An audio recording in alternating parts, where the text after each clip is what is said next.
Senhoras e senhores, sejam muito bem-vindos a mais um Skin in the Game, esse programa da Nord, onde a gente fala sobre convicções de investimentos.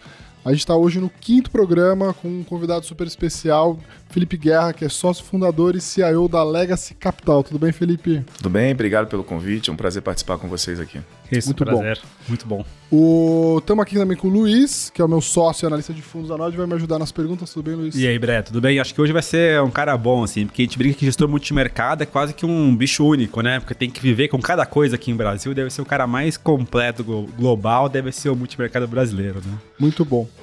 Guerra, eu queria que você começasse contando um pouco aí da sua trajetória no mercado, né? E qual que é a tua posição? O que faz um gestor multimercado que tem que olhar para todas as classes de ativos, né? Não, tá bom. Bom, vamos lá. A trajetória, né? Eu tô no mercado já há mais de 20 anos, né? Eu comecei minha carreira em 98, no Rio, no BBM. Depois eu vim para São Paulo, trabalhar no Citibank. Fiquei 5 anos. Tive uma carreira mais longa no Santander por 15 anos. Onde eu sempre estive focado aí toda essa trajetória em mesa de operação, né, buscando aí boas teses de investimentos para estar alocado, né, uma parte da minha carreira foi dedicada à parte de câmbio, volatilidade, né, depois tocando a mesa proprietária aí com cobertura de ações, câmbio, FX, commodities, juros, né, de forma geral. E a gente tinha uma mesa proprietária no banco, né, que tinha um histórico longo, né, de atuação, né, de diferentes mercados, diferentes geografias e classes de ativos, né, e a gente tinha resultados recorrentes, né, um Sharpe bastante bom, né, então a gente foi evoluindo aí, acho que a tendência natural era a gente acabar montando nossa própria gestora, né, e abriu a Legacy em março de 2018, começamos a cotizar em julho de 2018, né, é uma estratégia macro, muito diversificada, né. A gente tem aí quase 10 áreas de coberturas com especialistas, né? Pessoas bastante competentes, que conhecem profundamente seus mercados. A vida dessas pessoas depende de cada um desses nichos de mercado, às vezes de uma geografia, às vezes de uma determinada classe de ativo, né? Então, você pega, a gente cobre desde commodity, crédito, Bolsa Internacional, Bolsa Brasil, FX, volatilidade, trade relativos, né, também entre mercados, né, com pontos de vista mais macro, top-down, que mais, né, parte quantitativa também, né, então são uma série de áreas, né, de especialistas, no qual no final do dia a gente tenta construir um portfólio junto com a nossa área macro, de economia também, que dá mais um approach mais top-down, né, a área macro de economia, tanto com cobertura para Brasil, cobertura para a parte de países envolvidos, para a parte de países emergentes também. Então, a gente tem essa cobertura com os especialistas meio bottom-up, com os analistas macro, né, do ponto de vista top-down. E aí, né, e aí, baseado nisso, a gente acaba construindo nosso portfólio, né? No final do dia, a gente quer estar investindo nas melhores ideias, naquelas nas quais que a gente acha que tem maior simetria, né? Se a gente errar, a gente vai perder pouco, e se a gente acertar, a gente vai ganhar muito, né? Então, o nosso desafio no dia a dia é buscar essas ideias, né? Às vezes, 2, 3 ideias, você faz um bom resultado no ano, né? Às vezes é um conjunto de inúmeras ideias que você vai fazer, né? Cada período tem a sua especificidade, mas é isso, a gente está ali, a Legacy, eu diria que é uma fábrica de geração de trade ideas, né? Com uma área macro muito forte, né? Com economistas muito completos, muito experientes, e com um conjunto de especialistas em cada uma dessas áreas que eu falei, cobrindo aí no detalhe cada assunto que surge, né? Então eu brinco que a gente nosso processo de investimento é quase que um cubo, né? A gente é muito diversificado por 3 dimensões, né?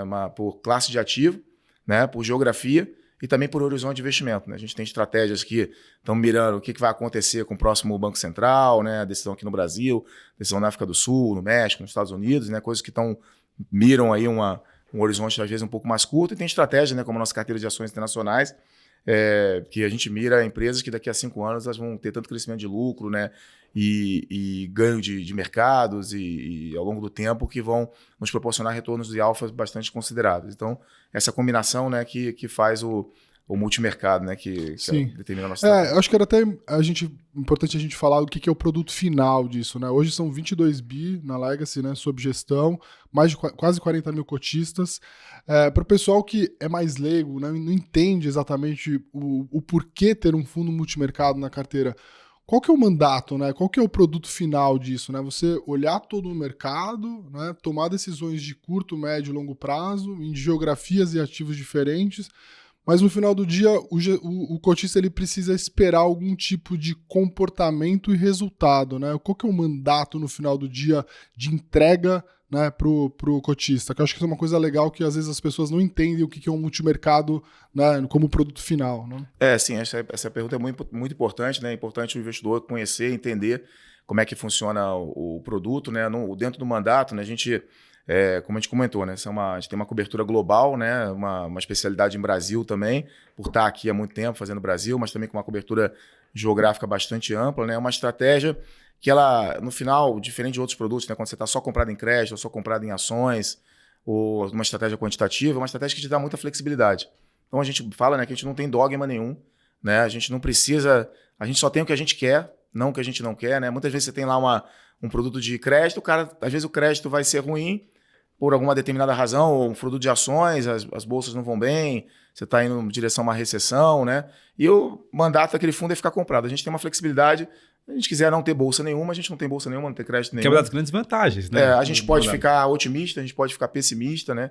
A gente pode ficar neutro, né, com as nossas apostas de relative value, que a gente, na Legacy, tem aloca bastante risco nesses trades relativos também, né? Então, no final das contas, né, é um produto diversificado, que não tem dogma, né? Que você confia, está comprando uma equipe de gestão muito experiente, tanto do ponto de vista de economia, como do ponto de vista de especialistas, né? E do ponto de vista de gestão, no qual você vai ter uma alocação de capital ao longo do tempo que vai buscar, né? De acordo com a volatilidade que a gente calibra o fundo, que é uma volatilidade da ordem de 7% a 10%, você tendo um Sharpe, né? Uma relação, um termo mais técnico, né? Uma relação de um risco-retorno da ordem de 1, você vai dar ali um retorno final para o cliente líquido por volta de um CDI mais 7, CDI mais 7,5, 8, né, ao longo do tempo. Vai ter momentos que vão ter mais oportunidade, vão ter momentos que vão ter menos oportunidade, mas com essa preocupação nossa o tempo todo com o Sharpe, a gente vai construindo a nossa cota ao longo de um horizonte um pouco mais longo de investimento, né? Então você tem ali momentos ali que você tem anos excelentes, você fica um pouco de lado, depois surgem muitas oportunidades num determinado período, você pega novamente uma grande tendência macro, né, um grande tema,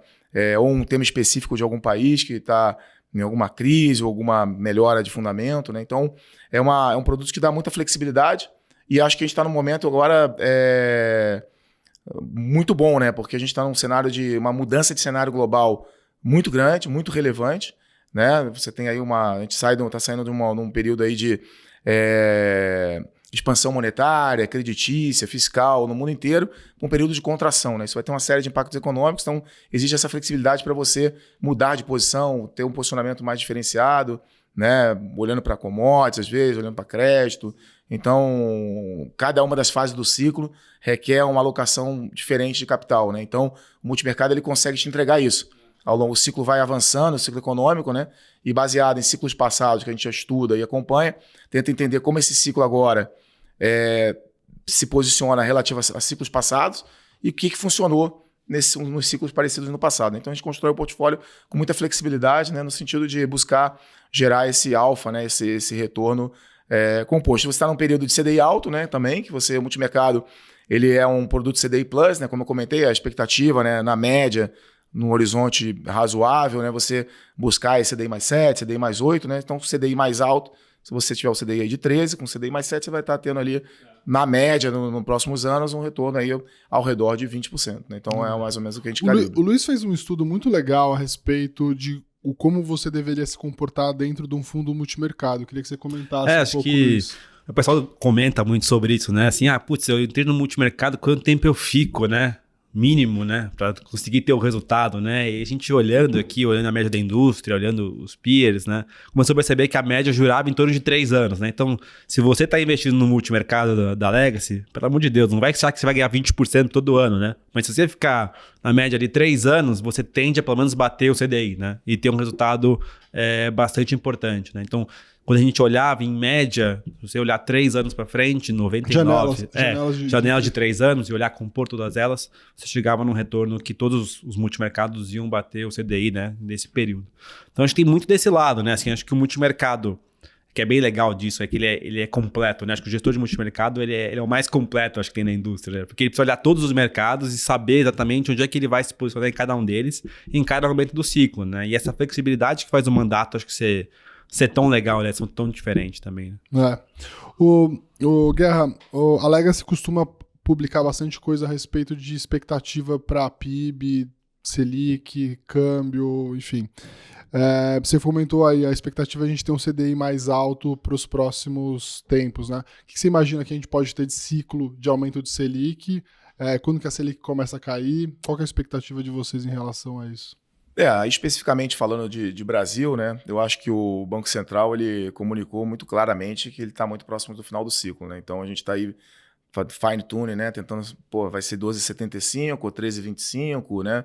Um pouquinho mais, né? Mas eu acho que o Banco Central já está bem adiantado nesse processo, né? Apesar de você ainda ter toda a dinâmica inflacionária global e a dinâmica inflacionária local ainda, né? Que você desinflacionar a economia é um processo lento, difícil, exige muita persistência do Banco Central, né? Ele vai ter que manter esses juros no patamar alto por bastante tempo até ele conseguir ter a convergência para as metas, né? A meta do Brasil é cada vez mais desafiadora porque é uma meta cadente, então a gente está migrando aí para metas de 3,25, 3, né? Que são super difíceis de ser atingidas, exigir muita persistência do Banco Central, então acho que esses juros a 12,75, que é a nossa visão hoje, né? A gente acha que tem mais uma de 100 e depois o Banco Central encerra, né? Acho que ele colocou a barra bastante alta para ele ir além desse 12,75. Ele fez um link muito claro com commodities, com o preço do petróleo, né? Então, e já colocou uma curva de petróleo bem mais alta, né? Então, para você ter passos adicionais do Banco Central, a gente acha que você precisa ter uma alta muito relevante das commodities. Então, eu diria que qualquer coisa aí, 12,75 e 13,25 é a Selic final, então vamos falar 13, mas eu acho que esse 13 ele fica por muito tempo, né? Assim, porque eu acho que a inflação esse ano, a nossa visão ela fica na ordem de uns 7,30, né? Não tem mais o que fazer, porque já tá mais ou menos dado, né? Tudo que você faz de política monetária agora vai ter efeito Então, aí a espaço, 10, né? 12, 18 meses à frente, né? Então, vai exigir paciência do Banco Central, não faz sentido ele reagir aos dados de curto prazo nesse momento, né? Ele tem que agir sobre os efeitos secundários, como ele colocou muito bem. Então, ele vai acompanhar os efeitos secundários, quanto que isso vai contaminar ainda as expectativas para frente.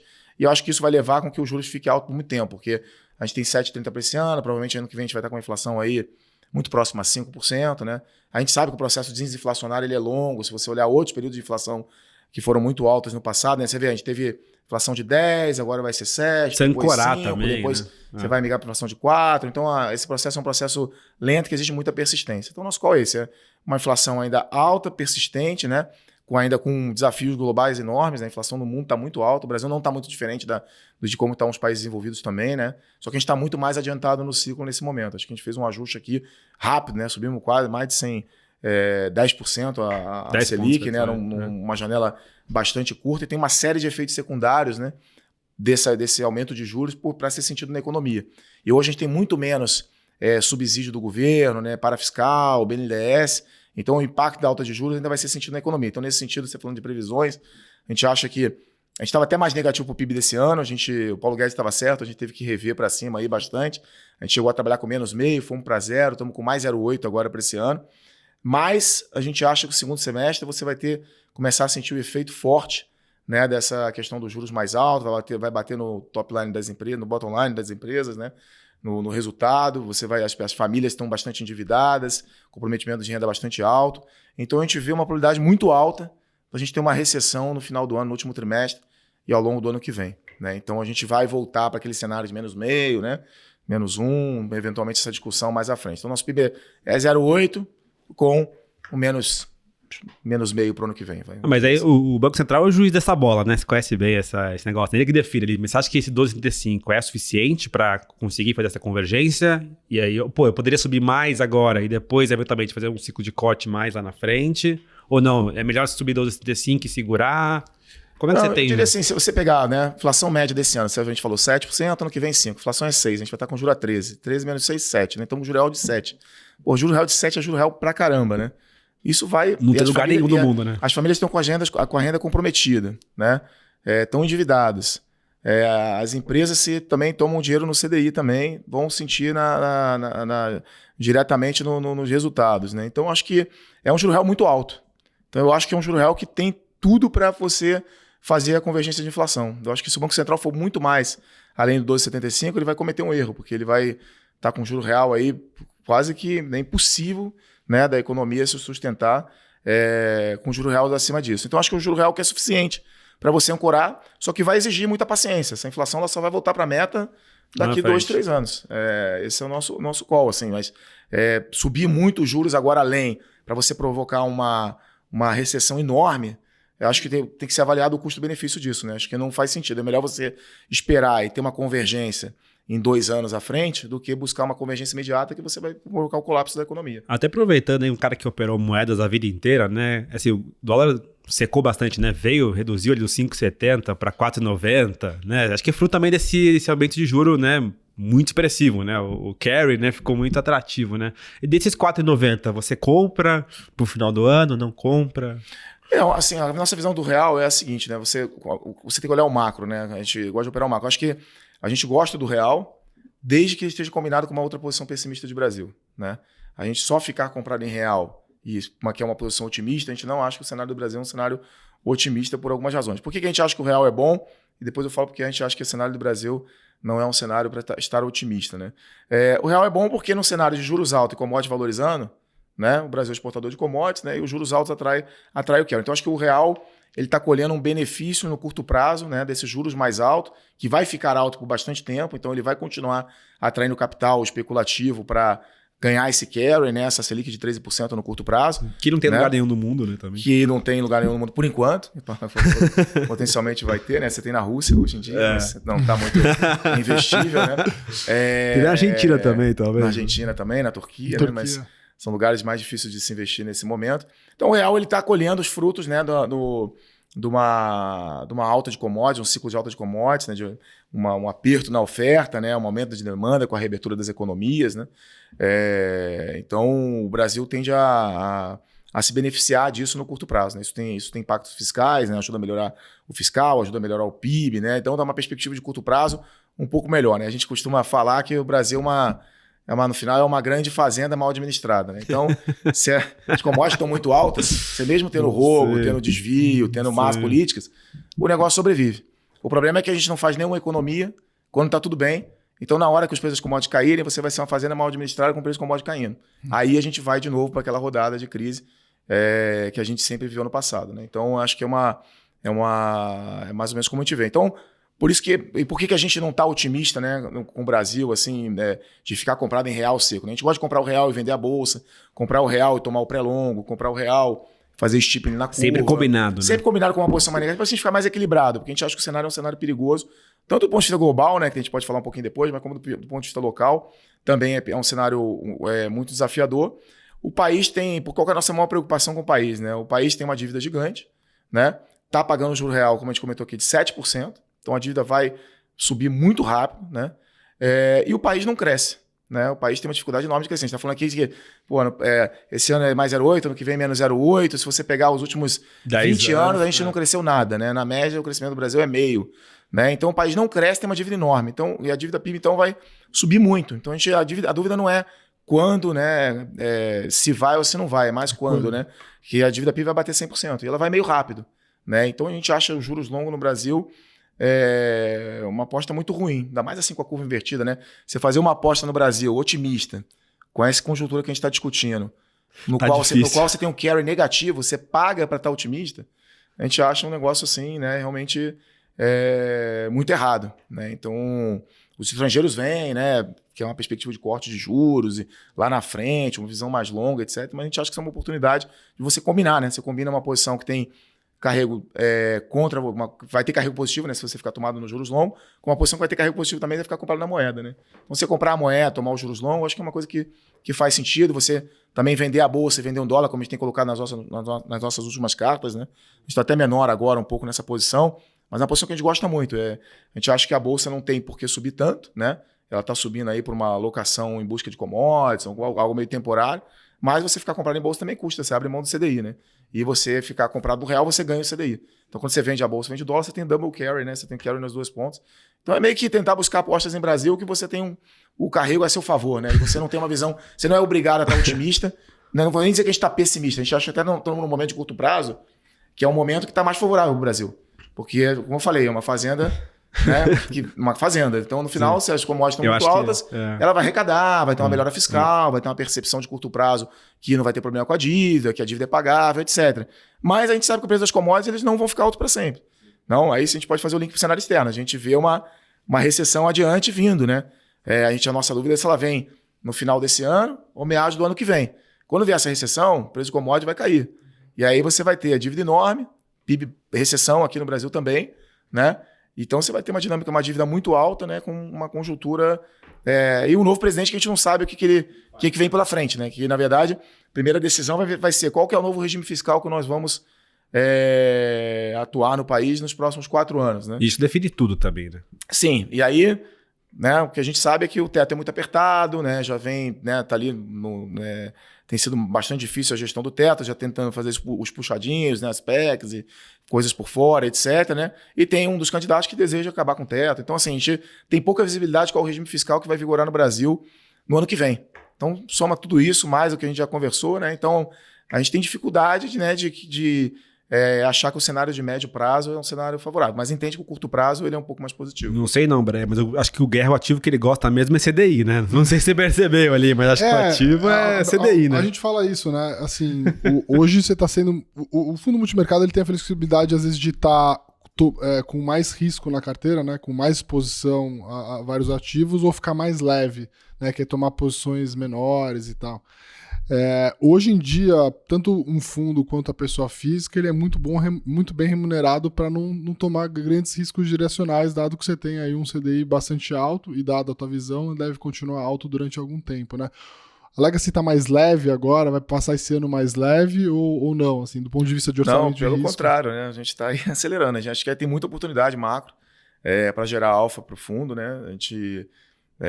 acho que teve uma mudança de cenário, acho que é interessante a gente falar um pouco do externo, né? Acho que a gente trabalhou comprado em bolsa, seja aqui no Brasil, né? Que foi mais difícil, né, ao longo da trajetória, mas bolsa lá fora nos últimos 13 a 15 anos, né? E a gente não está mais comprado em bolsa, na verdade está vendido em bolsa em diversos lugares, né? E a gente mudou essa postura no final do ano passado, a gente começou a trabalhar mais neutro e ao longo de final de janeiro até aqui temos trabalhado mais vendido. A gente acha que a gente está no momento, não é nem que acho que pode ser que a bolsa até suba, né? Que você tem até um cenário eventualmente um pouco mais positivo, né? Mas não é o que a gente está vendo agora, mas a gente acha que nunca teve tão ruim para você tomar um risco internacional de ficar comprado em bolsa, né? Seja bolsa brasileira, bolsa mexicana, bolsa americana, europeia, né? Então a gente acha que a gente está num período muito perigoso, porque tenho falado isso, né? Nas reuniões, nas apresentações, conversas com clientes, né? A gente tem duas coisas acontecendo, né? Que na nossa carreira, né? Comecei minha carreira em 98, né? A gente nunca viu, né, país desenvolvido com inflação de 8%. Inflação de emergente, né? Inflação de emergente, né? Esse é o segundo comentário que eu ia fazer. Então a gente nunca viu. Se a gente nunca viu, então requer a gente olhar muito para trás, olhar os ciclos que aconteceram na década de 70, né? O que aconteceu, quais foram os movimentos de juros que potencialmente podem vir a acontecer, né? E a outra coisa é que, o que você falou bem, Luiz, a gente está num cenário que os países envolvidos estão com uma conjuntura que a gente está muito acostumado a ver, Brasil, México, né? Que a gente tem experiência, né, de ter trabalhado, né, atuado Sabe em países qual que é o remédio que precisa. Países emergentes há muito tempo. Então, quando a gente vê o que está acontecendo no país envolvido, a gente fica muito preocupado. A gente fala assim, pô, é tão custoso você trazer a inflação para a meta. A gente sabe aqui no Brasil, acabamos de falar, tem que deixar o juro por 2 anos, 3 anos, patamar muito alto, machucar a economia, etc. Que assim, é tão custoso, né, e as pessoas estão sendo tão lenientes ainda, né, com posicionamento, que a gente acha que a assimetria de você ficar otimista, né, com posições de bolsa, né, ela está muito ruim, né? Então a gente acha que é aquela coisa assim, se a gente errar, eu acho que a bolsa vai subir pouco. E se a gente acertar, né, achar que realmente o cenário desafiador e acontecer o que aconteceu na década de 70, a gente vai ganhar muito, né? Então a gente está meio que tentando buscar essa visão um pouco mais negativa por entender que a assimetria é ruim para tomar risco, né? Então se a gente estiver errado, a gente vai perder alguma coisa, mas se a gente estiver certo, a gente tem um potencial de ganhar bastante rápido, né? Então acho que é um cenário desafiador, né? Então a gente está vendo países desenvolvidos com as inflações muito distantes da meta, os Estados Unidos com emprego já abaixo da Nairu, né? Que é ali uma taxa de emprego potencial, né? Então assim, por que a inflação americana vai cair se o mercado de trabalho está tão tight, né? Qualquer um que vá para os Estados Unidos, qualquer lugar ali, Nova York, Miami, você vai ver, we are hiring, né? Então nós estamos contratando, né? Em tudo que é lugar. Dando dinheiro para você fazer tudo que é lugar, tudo que é setor e tal. Então assim, Por que a inflação americana vai cair? Ela pode cair por efeito base, um pouco das commodities e tal, mas por que serviços, né, salários vão cair com o mercado de trabalho tão tight? Então você precisa provocar uma recessão. O Banco Central precisa derrubar a bolsa, ele precisa puxar os juros, né? Ele tem 4 condições, né, para ele apertar a economia. Ou o dólar fica muito forte, ou a bolsa cai, ou os juros abrem, né? Ou você tem uma piora de crédito muito grande. Então, assim, uma dessas coisas tem que acontecer, porque se não acontecer, a inflação vai ficar 5%, 4% por muitos anos. E as pessoas vão perder muito dinheiro aplicado em bonds, né? Em renda fixa, né? Porque tem um grande percentual do patrimônio, do wealth das pessoas está investido em renda fixa lá fora, né? E isso vai ter consequência para o mundo inteiro. Imagina os juros dos Estados Unidos indo para 5, 6, né? Você vai ter efeitos aí... Você acha que vai para 5, 6? E isso vai combina também. Como é que o Banco Central do Brasil vai cair juros aqui com os juros dos Estados Unidos indo para 4, 5, 6, né? Eu acho que a chance... É difícil você precisar se vai ou não vai, mas o risco é ir. Esse é o risco, né? Então, assim, acho que tem ali... Cenário base é você levar os juros para 3, né? E um cenário alternativo, acho que é você levar um juros para 4,5, 5, né? Então, eu fico pensando sobre isso, né? Eu estava olhando os dados de mercado de trabalho, né? Olhando a demanda e a oferta de emprego, a gente está no maior nível, né? Com a demanda mais excessiva versus emprego desde que a série histórica existe, né? Eu posso estar errado, mas acho que é desde 2000, Então, assim, é um nível de oferta de emprego menor do que demanda gigante, né? Então, assim, e lá atrás, em 2018, acho que a gente fez o último ciclo, né? A gente já foi para 2,5 e a inflação era muito mais tranquila, né? Sim, o cenário é muito diferente. Era muito melhor, né? Nunca teve tão distante, né, das metas. Agora a gente está pior e vai subir menos juros, parece contraditório. E não é só particular dos Estados Unidos. Se você vai para a Inglaterra, a inflação lá hoje saiu de novo mais alta, né? Você vai para outros países, você pega ali o leste europeu, as inflações estão altíssimas, né? A própria Europa, você pega a Itália, teve um PPI no mês de 12%, anualizado, né? O year over year de 50%, né? E esses bonds aí rendendo 1,5%. As pessoas vão perder muito dinheiro na renda fixa, né? Principalmente esses ativos de longo prazo. E os bancos centrais vão ter que apertar, por exemplo, a Europa já está se posicionando que vai parar as compras dos bonds, né? Esses bonds só estão nesse preço porque a Europa está comprando, o Banco Central Europeu está comprando. Na hora que ele parar de comprar e a inflação vier galopando, né? E provavelmente deve continuar acontecendo, esses bonds vão ser reprecificados. Não tem nenhuma justificativa para você ter o bonde da Itália pagando menos que um bonde americano, né? Então, assim, então, nesse sentido... Tem muita oportunidade macro, né, nesse momento. Você pode estar otimista ainda assim... você pode estar pessimista ainda assim ter bastante oportunidade. Exatamente, né? Então você tem que ver como vai se comportar cada uma das classes de ativos. E às vezes até com apostas mais macro, né? Que nem a gente comentou, né? Você está neutro em Brasil, mas você consegue estar tomado nos juros longos, que tem toda essa dinâmica que a gente está conversando, vendido na moeda para se beneficiar do carregamento, da alta das commodities. Né? Então você consegue montar posições um pouco mais neutras, em risco, né? Seja Brasil, seja global, e você acaba, do ponto de vista macro, né, essas combinações, essas quebras de correlações acabam gerando retorno também, né? Legal. Tem uma pergunta aqui que a gente faz sempre para todos os convidados, que é: quais os 3 ativos que não podem faltar na tua carteira hoje? Acho que é inflação no Brasil, né? Acho que a inflação vai ficar alta ainda por muito tempo. O processo inflacionário vai ser menor do que as pessoas imaginam. A gente gosta muito de commodities ainda, né? Nessa fase do ciclo ainda de começo de aperto, e toda essa dinâmica da guerra, na invasão da Ucrânia, né? Tem um aperto grande de commodities, então a gente acha que o petróleo tem ainda para andar para cima, a parte de metais também, né? Então, toda essa parte de você migrar para uma economia com energia mais limpa passa por você investir primeiro na transição, né? Que existe você investir nesses combustíveis fósseis, né? Nesse momento, né? E usar metais, etc. Então, a gente acha que isso fica ainda por algum tempo no cenário. Obviamente, quando a gente chegar perto da recessão, vai estar mais perigoso, mas a gente acha que está um pouco à frente ainda. Então, a gente acha que commodities, como petróleo e metais, ainda tem bastante espaço para andar. E, para completar, eu diria que o tomado em juros em uma série de geografias aí que você vê essa dislocation, né, entre mercado de trabalho, né, e Nairobi, e ao mesmo tempo inflação vis-à-vis a meta, né? Você vê que ainda tem muita aperto monetário para ser feito em muitos lugares, né? Então, acho que essa também seria uma outra alternativa, né? Então, a gente tem um portfólio tomado em juros aí em diversos países, né? Então... Sim, explicando para o pessoal de casa, basicamente você está apostando que a gente vai ter aumento de taxa de juros no mundo todo, e tem como o investidor profissional apostar nisso, calibrado, eventualmente fazer hedges. Essa é a vida do dia a dia do Guerra, né?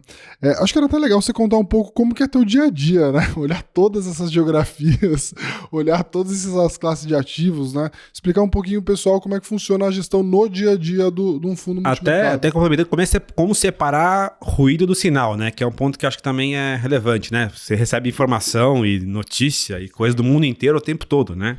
Não, isso é importantíssimo mesmo, você tirar os ruídos no final a gente quer construir, né? Tá investindo nas melhores ideias que a gente discute todos os dias, né? A gente vai com todos os especialistas e com a nossa área macro, a gente vai discutindo cada uma dessas classes de ativos, né? Que a gente comentou aqui, desde crédito, a commodities, juros, né? Em várias geografias, né? A gente vai tentando, né? O que a gente busca é definir o direcional dos mercados, né? O que eu quero? Eu quero ter bolsa agora? Não. Né? Então, eu estou zerado ou vendido. Né? Então, a gente vai calibrando de acordo com o preço, fundamento e técnico. Né? Então, assim, se todo mundo estiver pessimista, que nem a gente está agora, né? Talvez a aposta não seja tão boa. Né? Então, o técnico vai estar ruim. Então, a gente tem que avaliar o preço. A gente acha, por exemplo, vamos falar da Bolsa. Né? A Bolsa americana está no menor prêmio de equity desde a crise financeira de 2008. Né? Então, está muito cara. Né? Então, a Bolsa tem um preço muito caro. Ao mesmo tempo, você está... as pessoas ainda tentam comprar, né? Tem a estratégia do buy the dips, né? Porque foi tão bom comprar quando caiu nos últimos 15 anos que as pessoas estão acostumadas a isso, então ninguém está muito vendido ainda, então tem um técnico favorável, né? Então você tem um preço bom e você tem um fundamento virando. Né? A gente está dizendo aqui se a recessão vai ser no final do ano ou no meio do ano que vem. Né? Então o fundamento está virando, então advoga de você não ter bolsa, no mínimo não ter bolsa, né? Esperar para comprar em preços bem mais atrativos lá na frente, né? E eventualmente tentar alguma posição mais tática vendida em bolsa, só para dar um exemplo. Então nosso dia a dia é isso, né?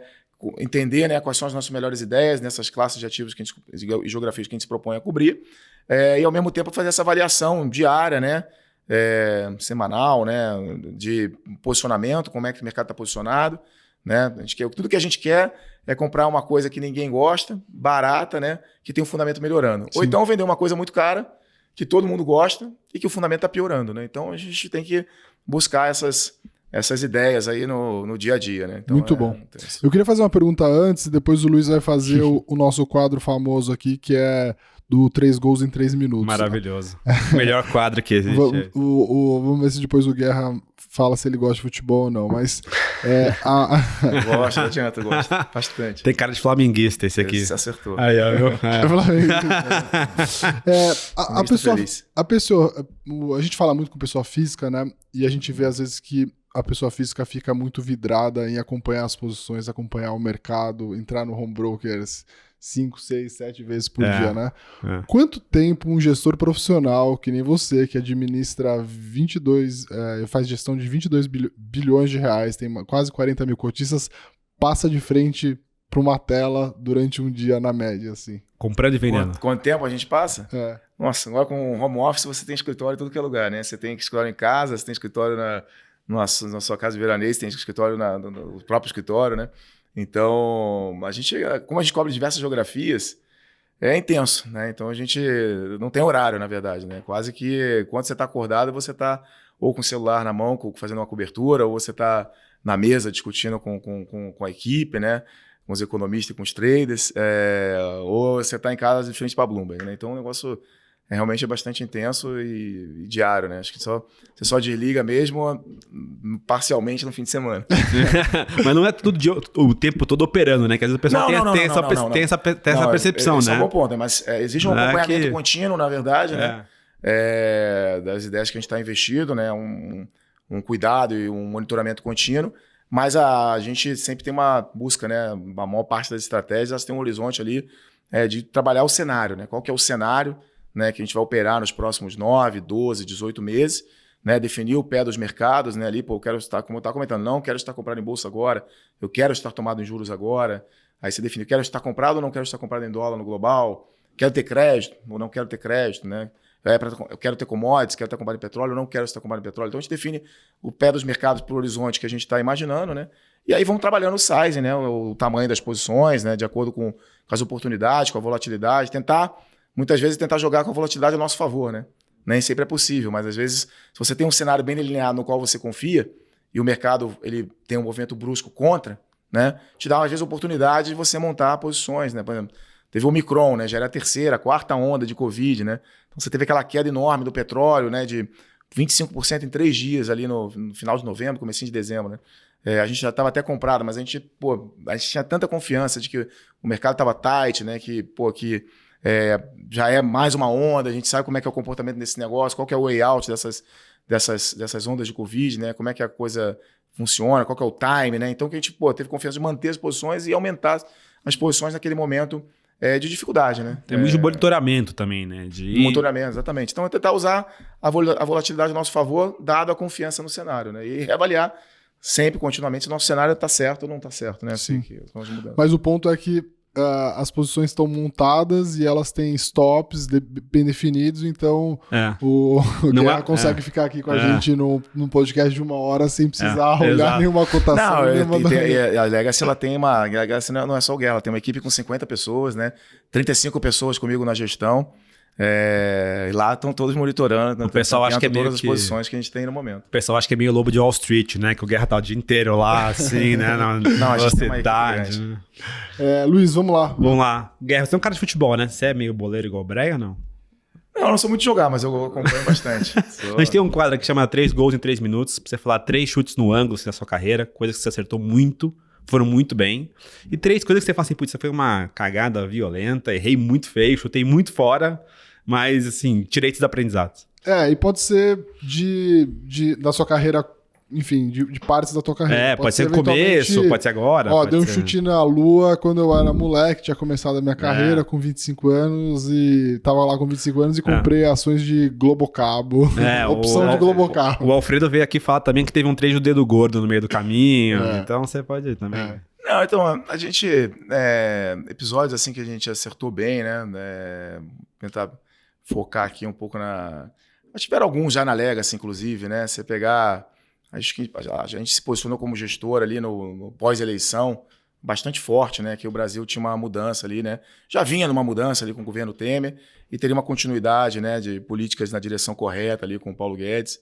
Então, a gente deu uma primeira pernada boa ali, um acerto, né? O primeiro ano ali, os ativos de Brasil acabaram performando muito bem, né? A Bolsa permitiu você trabalhar com juros estáveis, juros baixos, né? Então, os ativos do Brasil se valorizaram bem ali no começo. Aí eu diria que depois do pós-pandemia, né? A gente fez um monitoramento das vacinas, né? Da evolução,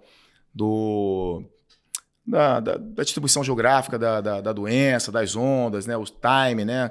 Quando que a coisa passa e você consegue ter melhoras no mercado. Não, então acho que a gente conseguiu acompanhar isso bem, né? E a gente fez ali um 2020 muito forte, né? Um segundo semestre, principalmente, né? A gente tinha muita confiança de que a gente estava próximo da saída da pandemia, estava próximo do advento da vacina, né? Pelos acompanhamentos que a gente fazia. Então, e com uma quantidade de estímulo monetário, fiscal e creditício, né? Muito grande. Então, tinha muita gente cética ali ainda no meio de 2020. A gente achava que era uma grande oportunidade de comprar excelentes ativos que tinham tailwinds muito importantes, né? Tinham ventos de cauda ali, né? Em setores ali como biotech, healthcare, a parte de cloud, né? Ferramentas de produtividade, stay at home, essas coisas. Então, o que deu ali foi um golaço, né? Porque a nossa carteira internacional, ela chegou a subir 130%, né? Num período muito curto de tempo ali, né? Depois, até no começo do ano, o pessoal começou a vender o que subiu para comprar o que caiu e tal, mas a gente fez um período ali muito forte mesmo no segundo semestre. Eu diria que meados de 2020, até quase finalzinho do ano ali, quando teve a questão da vacina, e ainda teve o lag da vacina, a compra das commodities e tal. Então, eu diria que foram grandes acertos aí da Legacy, né? Até então. Então, teve vários episódios. A crise de 2008 também, né? A gente sofreu pra caramba, estava ainda na tesouraria. Mas quando a gente enxergou que o fim da luz no fim do túnel, né? Teve uma grande oportunidade de você de novamente comprar excelentes ativos a preços baratos, né? Então, também foi um movimento também bastante expressivo em termos de resultado. Ali. Eu diria que foi um dos melhores anos da carreira na minha gestão dentro de uma tesouraria de um banco, né? Então, esses seriam agora, um erro grande, né? A gente tem sempre, né, muito cuidado para não... A nossa primeira missão é nunca quebrar, né? Nunca sair do jogo, né? Nunca sair do jogo, né? Então, quando a gente acha que pode sair do jogo, a gente zera as posições, né? Mas eu acho que sim, um erro no curto prazo grande que a gente cometeu, né? Acho que no ano passado, eu diria até, a gente saiu muito rápido nas posições compradas em inflação, né? No ano passado, né? Então, começou o ciclo ali, o Banco Central estava com a Juliana 2%, aí ele subiu 75 bases, a gente acertou, né? Que o mercado achava que era 50 e tal, a gente achava que ele ia subir 100 e tal, no mínimo ele vai subir 75 e tal, a gente acertou. E aí, subir 75, já indicou outra e tal, a gente falou, pô, agora nesse ritmo, pô, a inflação, né, vai acalmar, e a gente, pô, comeu bola fora aí, porque a inflação de fato explodiu, né? A gente ficou com posições muito pequenas, né? E não seguimos com as posições tomadas também, né? Erramos ali, né? O tamanho do ciclo, o potencial que tinha na alta da inflação no ano passado. Então, acho que foi um chute bem longe fora aí. Então, teria nos ajudado muito, né? Ter mantido as posições que a gente tinha originalmente no começo do ano, quando a gente achava, pô, estamos tomando e comprar inflação, porque a gente acha, né, que precisa subir bastante o jogo. Mas quando começou a subir na velocidade de 75, a gente largou as posições meio cedo, né? A discussão era se ia para 6,5, né? Não era uma discussão se ia para 13, né? Foi um grande erro. E tem alguma história legal do Guerra jovem, fez alguma cagada investindo em alguma coisa assim? Guerra projeto início de carreira. Assim. Comprou. Eu não consigo nem lembrar, porque besteira a gente faz um monte, né? Mas assim, nenhuma que me marcou muito, né? De comprar algum ativo assim que. Não tenho muita.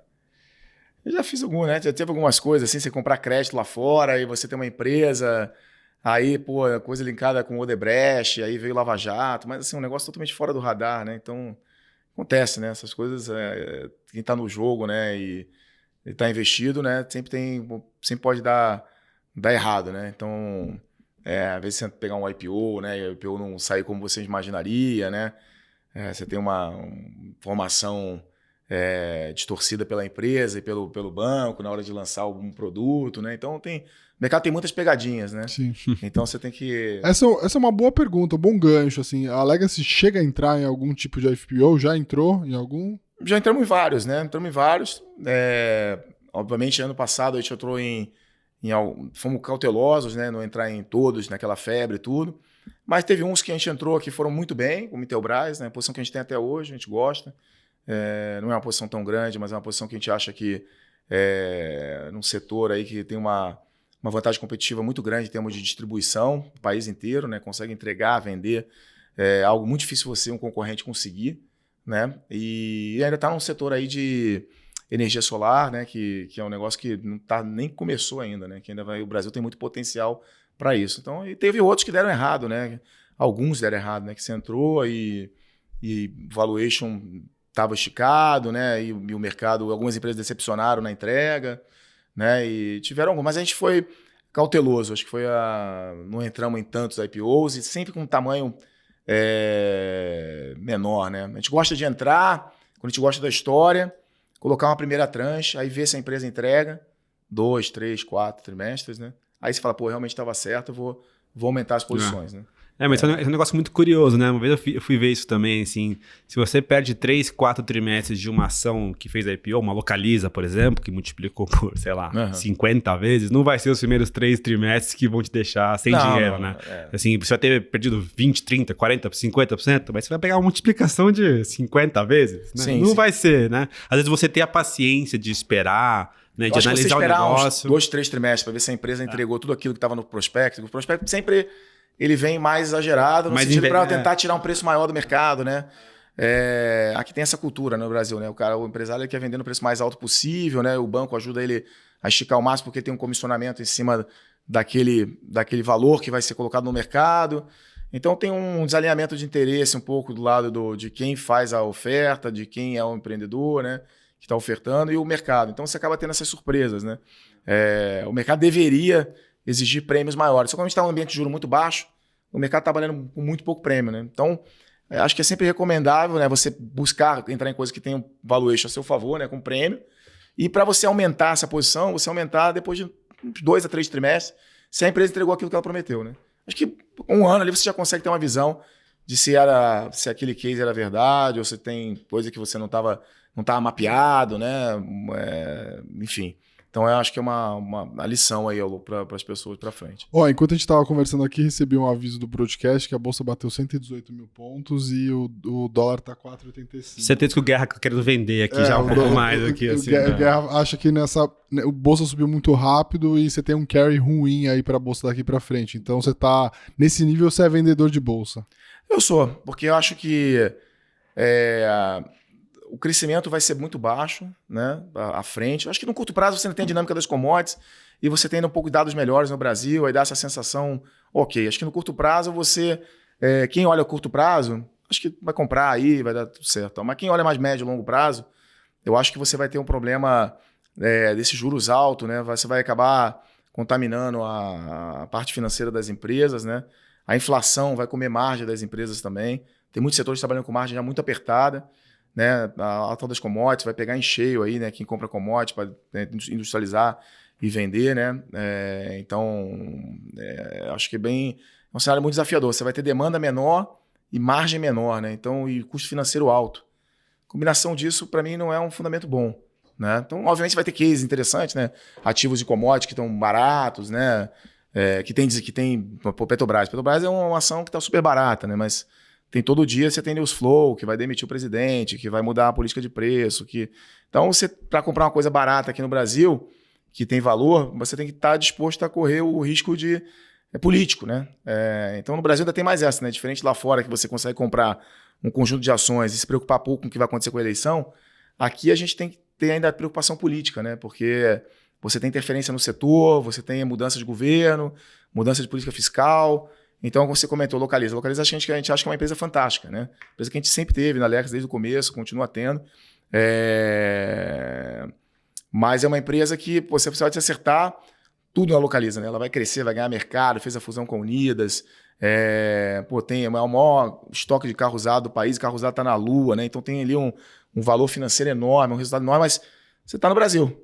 Pode ser que mudem a regra do jogo, pode ser que mude o governo, a recessão seja mais grave por um erro político. Então, no Brasil, você tem que acertar o ciclo político também, né? E a gente tem muita incerteza para a política, né? Assim, as pessoas falam que a eleição esse ano está tranquila, porque mais ou menos todo mundo já conhece e tal.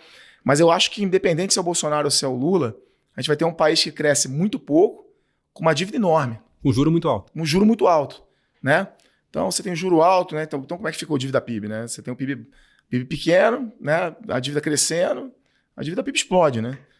Então, o fundamento ele é um fundamento ruim, né? Então, acho que no curto prazo, a gente está numa janela aí de uma lua de mel aí, com o Brasil e tal. Então, a gente tensiona, né? A nossa intenção é aproveitar essa janela para construir posições mais negativas para o médio prazo. Sim. É importante dizer para as pessoas que estão acompanhando, né, a gente traz aqui os gestores e eles fazem sempre uma análise a respeito do cenário e das posições, né? Mas principalmente numa casa multimercado, multiestratégia, né, e tem uma flexibilidade de mudar essa opinião muito rápido, né? Eu acho que talvez uma das coisas que eu mais acompanho ao longo da trajetória de multimercados, e eu acho que a Legacy tem um grande valor nesse sentido, é que, e é assim que você avalia se um bom gestor, ele é assim, quanto que ele perde, né, quando ele está errado, né, e não sai do jogo, e quanto que ele acerta quando ele está certo. E eu já vi a Legacy mudar, às vezes, né, o barco de direção muito rápido, né? Então, acho que isso é uma questão importante para as pessoas que às vezes acham que o Guerra tem essa posição, ele vai carregar isso para sempre. Não, ele pode eventualmente mudar as posições e mudar de ideia à medida que os preços e as convicções vão mudando ao longo do tempo. A gente até falou, né? Os 2 golaços você foi comprar em Brasil, que não estamos mais. E foi com carteira de ações, né, internacionais, que não estamos mais, na verdade, estamos vendidos. Né? Daqui a pouco o pessoal liga na Legacy lá, pô, Grega, a bolsa tá caindo, você não tá ganhando dinheiro? Pô, como assim? Como é que é essa vida de gestor agora, né? Porque a vida de tesoureiro, né? Você toma posições no mercado, em vários mercados, e você dá uma resposta lá pro dono do banco, né? E agora você tem que dar a resposta para 40 mil cotistas, né? Como é que hoje você já se acostumou com essa vida de gestor que tem que falar e falar não só com os alocadores, né, os principais clientes, mas também com a pessoa física no final? Não, acho que é fazer da mesma forma que a gente sempre fez, né? Acho que o segredo, né, é não mudar a nossa metodologia de investimento, né? Buscar aí, né, olhar, como eu comentei, olhar posicionamento, fundamento técnico, tentar, né, achar coisas caras que ninguém gosta, né, com fundamento melhorando, coisas caras que as pessoas adoram, né, com fundamento piorando para você poder entrar vendido, né? Então você tem que fazer o mesmo que a gente sempre fez, né? Não mudar em nada a nossa estratégia, continuar trabalhando diversificado, a gente não está concentrado demais em nenhum mercado para você ter mudanças abruptas em todos os mercados, né? Como eu dei o exemplo do petróleo, né, que é o 25% em 3 dias no final de novembro, ali com o advento do Omicron. Eu acho que o segredo é continuar fazendo o que a gente sempre fez, né? Obviamente a gente saiu do mundo de um cotista para um mundo de 40 mil cotistas, né, como você mencionou. Mas manter o foco no que a gente sempre fez e continuar fazendo mesmo. A gente tem bastante confiança na nossa equipe e no nosso track record, né? A gente já teve movimentos de crise em Brasil, crise internacional, momentos otimistas de Brasil, momentos otimistas de internacional, momentos com pouca inflação, momentos com muita inflação. Então a gente já navegou, né, navegou bem no passado nesses diversos cenários, né? Então acho que a probabilidade de a gente continuar navegando bem é alta, né? Sim. Legal. Pra gente finalizar aqui, estamos em cima da bucha. Foi em cima, hein? Foi em cima, eu tava pensando aqui já, caramba, acho que vai dar certo. A gente termina sempre o Skin the Game com o convidado falando de dar alguma sugestão não de investimento, né? Falar de convicções de investimento, mas de experiência de vida. Queria saber o que você acha que todo mundo deveria fazer uma vez na vida, ou alguma coisa que mudou a sua vida, né? Você acha que é muito legal as pessoas eventualmente seguirem a mesma trajetória? Bom, eu gosto muito de golfe, né?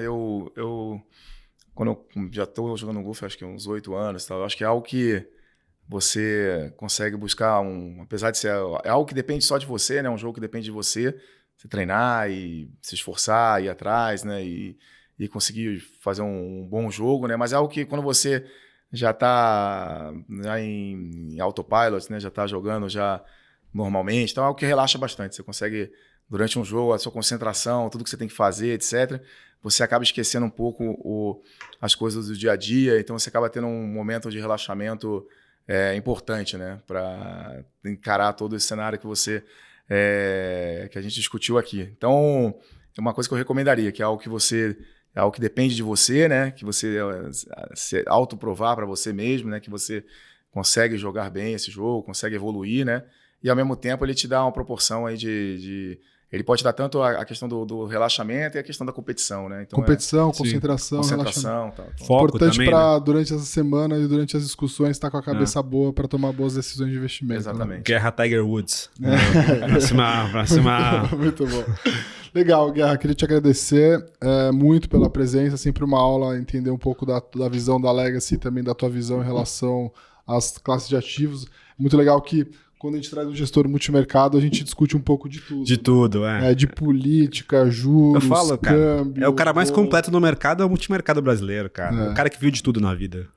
Então, eu queria te agradecer mesmo. Se você quiser deixar um recado final, o pessoal que quiser acompanhar a Legacy, se quiser conhecer, né, a casa, onde procurar, se vocês estão nas redes sociais, enfim. Não, tá bom. Muito obrigado pelo convite. É um prazer estar com vocês aqui no Skin the Game.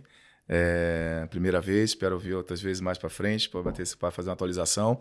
A gente está, né? Então, acho que quem nos acompanha, acho que a nossa carta, os nossos calls mensais, né? Que a gente disponibiliza no nosso site, no legacycapital.com.br, acho que são uma boa forma das pessoas olharem o que a gente fez aí nesses últimos 3 anos, né? Ouvir o que a gente falou, o que a gente planejou, né? E como a coisa performou, como a coisa acabou acontecendo ao longo do tempo, né? Nos conhecer. Eu sempre falo, quando você investe no multimercado, você está comprando, na verdade, uma equipe de gestão, né? Porque a gente tem um mandato muito flexível no sentido que você pode estar otimista, pode estar pessimista, pode estar com posições relativas, né?